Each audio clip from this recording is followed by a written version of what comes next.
Platinum. That's this, the new Ford Ranger Platinum. It's the top spec version of the dual cab ute range. Comes with a V6 engine as standard, four-wheel drive as standard, and a bunch of really nice equipment as standard. I'll tell you all about it in this review. G'day, my name's Matt. This channel's called The Right Car, and the Ford Ranger Platinum might be the right ute for you if you're looking for something that has, well, lots of towing capacity, decent payload, 5 seats, lots of safety, but also some luxury inclusions, and you've got, well, deep pockets or a really good accountant to help justify it. Stay tuned, there's a lot to cover, and if you haven't already, please do hit like and subscribe. If you have subscribed, thank you so much, and if you've bought some merch, thank you even more. There's a link in the description below if you want to support this channel. Please do, I'd appreciate it. Thanks. The Ford Ranger Platinum is not a cheap ute. At almost $80,000 before on-road costs, it is going to set you back a fair amount of cash, but it does sit at the top of the range, well, almost the top. There's the Raptor above it, but it's a performance ute. This one is more about the inclusions that you get for your money when you're spending that kind of cash, including these awesome Matrix LED headlights as standard. You get 20-inch wheels. You get this chrome lettering on the outside too, and you get the option of this beautiful bronze paint, which was only on the Everest up until this version of this ute came around. Then you've got these clever roof racks, which are built into the ute, that clever adjustable rail system at the back. And on the inside, you get a whole bunch of really nice features, including proper leather trim on the seats, heated and cooled front seats, a heated steering wheel, that big touchscreen media system with Apple CarPlay, Android Auto, and SatNav. And you also get a big digital instrument cluster for the driver, 12-inch screen, which is very nice. Lifts the ambience, and I like the cabin ambience. In fact, I'll show you a lot about that in the interior section. So let's talk about some of the rivals to this truck. If you're thinking about a Ford Ranger in any spec, well, you probably thought about the Ford Ranger Raptor. It's a really good alternative to this truck because it does offer, well, a whole lot more presence, but it's also a bit more expensive and a bit less practical when it comes to the payload capacity. So it might not be exactly right for you. Same with the towing. It doesn't have the same towing capacity as the other utes in the Ranger lineup. So it might not be right for you, but I reckon it's a bloody good thing either way. Now, if you are able to spend pretty big bucks, then obviously there are going to be some other alternatives from the US truck scene that you might want to check out, including a Ram 1500, although it's going to be quite a bit more expensive if you're looking at one of the good Ram 1500s, the new shape version, which has all the safety stuff that you would expect, unlike the old one. And look, it is a pretty good thing. I'm not sure whether it's worth spending 50 grand or more extra for though. And look, if you're after a big Ford truck, why not go for an even bigger Ford truck? The new Ford F-150 is open for order now. It doesn't cost quite as much as a Ram 1500. Sure, it doesn't have a V8 engine either, but it is a big step up from this vehicle in terms of size and interior space, and potentially towing capacity as well, if that matters to you. So if you're after a lifestyle Ford truck, well, you've got a few more options now, if you can afford them. It's no different in size compared to the other Rangers, so it's more than 5 meters long, it's almost 2 meters tall, and it's almost 2 meters wide. It's a big truck, right? But it does have some pretty nifty features. So at the back, you've got this little lever here that allows you to pull this sail plane, I think they call it in ute land. You pull that back, and it basically allows you to have an extra rack at the back of your ute. Look, it might seem to make more sense for a tradie application than someone who might be using this vehicle for a luxury ute essentially, but it is pretty neat, and maybe you could put some canoes or something on top. You've got roof rails on the top as well. They're pretty neat, and it still has those really handy step ups so you can jump up into the tray. And also at the back here, you've got a nice slow release tailgate, which is very nice. Let's take a look in the boot, or in the tray, I should say. Just let me open it because it has an electric opening lid, which does make things just a little bit plush. On your screen now, you'll also see the dimensions for the tub here. It is a pretty big tub. Just be aware that if you are buying a ute for its tub space, this one allows you to fit a pallet in between the arches, just like the Amarok, and that's good to see. And it's also got some pretty nice things. It's got a nice tub liner. It's a plasticky liner though, so it's not a spray-in one, which might not mean that it's right for you. You've got a few different hooks around the place too. There's 6 in total, and also over this side you've got that button to close the lid, and also here a little 12-volt port. Lights up under the edges as well, so it is very practical. Underneath the tray you'll find a full-size alloy spare wheel, which is really nice, and you get a tow kit as standard as well. Another clever feature, you can actually use this key fob to close that roller cover, which is a very nice thing. Just keep in mind that if you do have something in the way, it's not going to end well. And I really like the fact that you've got a supported tailgate. It just makes it a lot easier to deal with. Down here you'll also find they've got these little clamp points, which does make things pretty good if you're going to use this as a workbench as well as just the tray of your ute. It's nice to see. All right, I reckon it stacks up pretty well from a ute perspective as well as a luxury perspective. Well, let's jump in and check that out. There are some elements of this interior that make it feel, well, more special than other Ranger models in the lineup. Obviously, you're getting these lovely leather seats, which are perforated because they're heated and cooled up front. Heated steering wheel too, which is nice. They get this platinum detailing on the seats and also on the dashboard here. Nice stitched finish. It's a fake leather finish along there.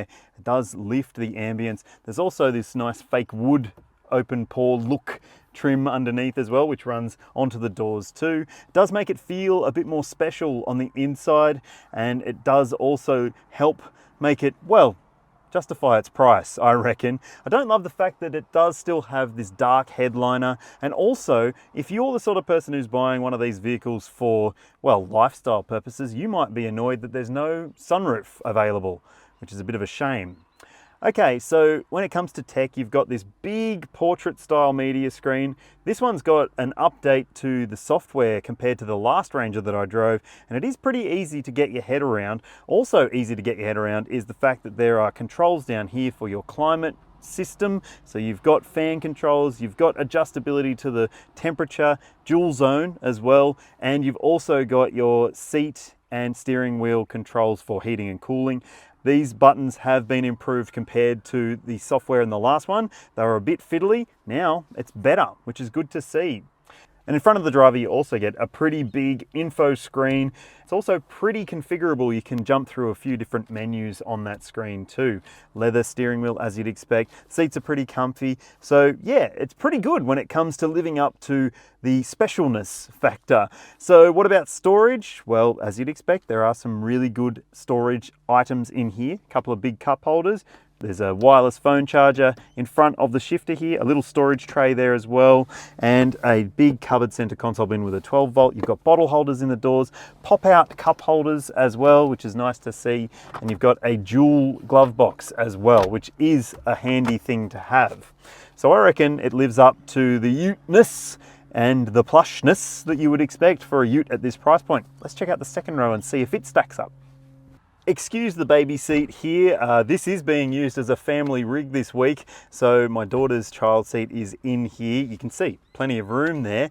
It's also nice to note that this car has ISOFIX points in the window seats and 2 top tether points. Some other utes only have 1, and it's a center top tether, and you can never feel like you're getting enough tightness on that tether strap. But you can in the Ford Ranger. It feels a bit more confidence inspiring as a result. So when it comes to adult space, well, this seat's set for my driving position. I've got just a little bit of knee room, a little bit of foot room, and good headroom, but it's not necessarily huge back here. So if you have really big kids, or you're always taking adults that are big with you places, it might not feel as big as you might expect it should for a ute of this size, more than 5 meters long, remember.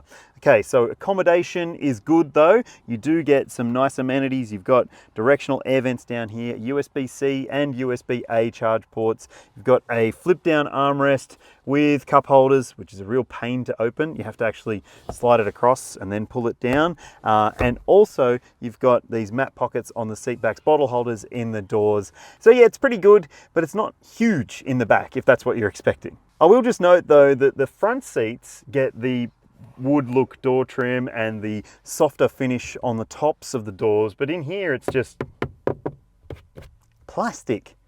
It's a bit cheap, Ford. The Platinum version of the Ranger is V6 only. It's a 3-litre turbo diesel V6 with heaps of power and torque. You'll see the figures on your screen now. And if that's too much for you, that's okay. There are less powerful versions of the Ranger available. But this is a really strong engine. It's got a 10-speed automatic as standard and permanent 4-wheel drive, which you can select between 2-wheel drive or permanent 4-wheel drive if you want to drive in an all-wheel drive way on sealed surfaces. And then there's also low range, of course, and a rear diff lock too. A bunch of off-road modes as well, and the towing capacity is 750 kilos for an unbraked trailer or 3.5 tons for a brake trailer. So yeah, seems like it's got a fair bit of grunt. Let's see what it's like to drive. So does it drive any different to any other Ford Ranger? Well, it does have 20-inch wheels, so you can feel a bit of the road surface below you. Well, maybe more than you might in, say, a Ford Ranger Wild Track, which has 18s and more high-profile tires, but it is pretty comfortable. In terms of the ride comfort, it's SUV-like, I would say, compared to some of the other load-ready utes out there that can be a bit rough. This one, not so much. It's pretty good. Now, since I started this video, I've driven, well, let's say 320 Ks across the Blue Mountains out to the Central West where I'm visiting family. And look, it is just a consummate highway touring vehicle. It's very easy to drive and it's also very effortless in the way that it propels itself along the road. I had my whole family in here and also a tray full of luggage, and it was just cruisy. It was very, very, very relaxing to drive. Didn't even need to stop. In fact, it was that enjoyable. One thing that wasn't as enjoyable was the amount of noise from those crossbars that go across the top of the roof here. You can fold them away. I've done it now and it is a fair bit quieter with them not cutting through the air above you. So that's just the only really noisy part of the equation, apart from sometimes this diesel engine can be a little bit loud, but it's not too bad considering it is a big V6 diesel and yeah, it's got a fair amount of grunt. Speaking of which, look, there's heaps of pulling power from this engine. I've found it to be effortless in almost every situation that I've put it through.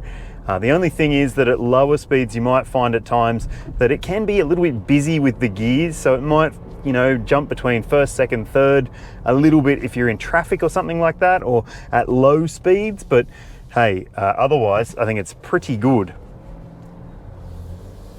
At higher speeds too, it can jump between 8th, 9th and 10th. You can see it doing that if you hit the button on the little shifter here. It'll show up a little display on the screen so you can see which gear you're in if you're curious. And yes, you can lock out gears if you want to. It's got progressive transmission select or whatever it's called. So you can make it an 8-speed or a 6-speed auto depending on what you want. And that could be handy if you are towing or if you're off-roading. So if you don't want to use all 10 gears, you don't have to.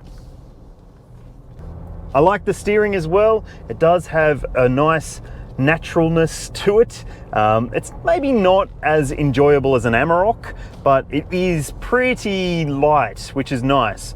It does have pretty good grip in corners as well. However, I will say that it'll skip out a little bit or maybe lose traction at the rear if you do have it in high range 2-wheel drive and the surface below is cold or the tires are cold or it's damp. So 4A, automatic 4-wheel drive mode, is going to be your friend if that's the sort of situation you're facing, and it is pretty sure-footed when it comes to using that mode. Another good thing about this drive experience is that, yes, it does have some of those safety nannies, but they are pretty easy to turn off. Like there's a lane keeping button that you just hit twice on the steering wheel and it'll turn that off. Don't have to muck around with the screen or anything. Yes, there are 4-wheel drive high range and low range modes as well. I didn't do any 4-wheel driving as part of this drive of this car because, well, it's the high spec version. I didn't want to get it dirty. But hey, if you do want me to do a Ford Ranger off-road review, let me know and I'll get another one and I'll do it. But it won't be in this car. Maybe I'll get the Raptor. Obviously, at times you can feel the back shimmy just a little bit or shudder, especially if you don't have any weight in the tray. But hey, it's a ladder chassis, body on frame truck after all. Can't hide those underpinnings. Well, can't completely hide them at least. But I still think that it does feel like the money that Ford is asking is justified. This feels like a high-end experience. This feels like a luxury ute. Nice one, Ford. So let's talk about fuel consumption. The official combined cycle figure for this V6 powered Ford Ranger is on your screen now. Yes, that is pretty low. That's a claim, remember. That's what you should be able to achieve across a mix of driving. And across my mix of driving, which has included some highway, some open road, a little bit of urban stuff as well, you'll see that on your screen now. And hey, I was okay with that, considering that, you know, some of those other 4-cylinder diesel utes can use more than that, in my experience at least. Yeah, pretty good. The Ford Ranger achieved the maximum 5-star ANCAP safety rating pretty recently, so it does have heaps of active safety technology as standard, including autonomous emergency braking with pedestrian, cyclist and junction detection. There's blind spot monitoring, rear cross traffic alert, and this spec gets a surround view camera, front and rear parking sensors, and plenty of other tech besides that, including adaptive cruise control, which is nice to see. Ford offers a 5-year unlimited kilometre warranty for the Ranger and all of its models, and it also has a pretty attractively priced capped price servicing plan. For the first 4 years, the services for the V6 version of this ute are just on $330 or something like that. So that is very affordable. It's servicing every 12 months and 15,000 kilometres, which is good to see. And there's also roadside assist available. So yeah, it ticks the box when it comes to ownership, at least on paper. I reckon the Ford Ranger Platinum makes a lot of sense for people who want a ute. They want it to be family friendly, they want it to be safe, they want it to have heaps of technology, and they want it to look good and have functionality that some other utes can't match. This ute is excellent, and I reckon it deserves the price tag that it's got. Even if it is a high price, it is a really good truck. Tell me what you think in the comments section below. Would you choose the Ranger Platinum? Would you choose one of the rivals I mentioned? Or just go for a more affordable ute and kit it out how you want it? Let me know what you think. And if you haven't already subscribed, please do. If you have, thank you, and I'll see you in the next one.